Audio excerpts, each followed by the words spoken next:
అందరికీ నమస్కారం. నిన్న ఏదైతే నా బర్త్డే పార్టీ జరిగిందో ఒక చిన్న ఇంట్లో పార్టీ లాగా ఒక ఫ్యామిలీ ఫంక్షన్ లాగా జరుపుకోవాలన్న ఒక ఉద్దేశంతో ఆ రిసార్ట్లో మా అమ్మా నాన్నల కోరిక మేరకు మా అమ్మా నాన్నలతో కలిసి మా ఫ్యామిలీ మెంబర్స్తో కలిసి నేను జరుపుకోవడం జరిగింది. అక్కడ మా అమ్మా నాన్నలు, మా అమ్మా నాన్న ఫ్రెండ్స్, మా ఫ్యామిలీ ఫ్రెండ్స్, మా టీమ్ మెంబర్స్ మాత్రమే ఉండడం జరిగింది. అండ్ అట్లనే లిక్కర్ ఉండడం జరిగింది, సౌండ్ సిస్టమ్ ఉండడం జరిగింది. సో సౌండ్ సిస్టమ్కి లిక్కర్కి పర్మిషన్ తీసుకోవాలని చెప్పి నాకు అస్సలు అవగాహన లేదు, ఐడియా కూడా లేదు. అది అనుకోకుండా సడన్గా ప్లాన్ చేసుకొని వెళ్ళిపోవడం జరిగింది అక్కడ. సో అందుకు నాకు అవగాహన లేదు, లేకుంటే నేను డెఫినెట్లీ తీసుకునేదాన్ని.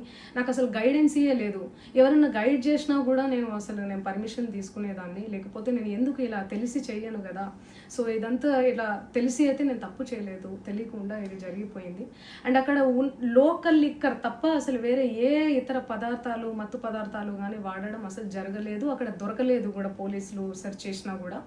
అండ్ అక్కడ ఎవరికైతే పాజిటివ్ వచ్చింది అని చెప్పి పోలీసులు చెప్తున్నారో ఆయన ఎక్కడో ఒక చోట తీసుకున్నాడు, ఎప్పుడో తీసుకున్నాడు అని చెప్పి తేలిందని చెప్పి పోలీసులే చెప్పారు. అండ్ అది ఇన్వెస్టిగేషన్ కూడా జరుగుతుంది. మేము కూడా పోలీసులకు కోఆపరేట్ చేస్తున్నాము.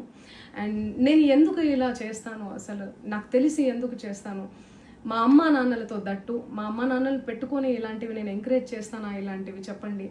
అండ్ ఒక రోల్ మోడల్గా, ఒక ఇన్స్పిరేషనల్గా ఉండాలని అనుకుంటాను, కానీ నేను ఇలా ఎందుకు చేస్తాను. సో ప్లీజ్ దయచేసి మీడియా మిత్రులకు నా విన్నపం ఏంటంటే, ఆధారాలు లేని అభియోగాలు నా మీద అస్సలు మోపద్దు ప్లీజ్.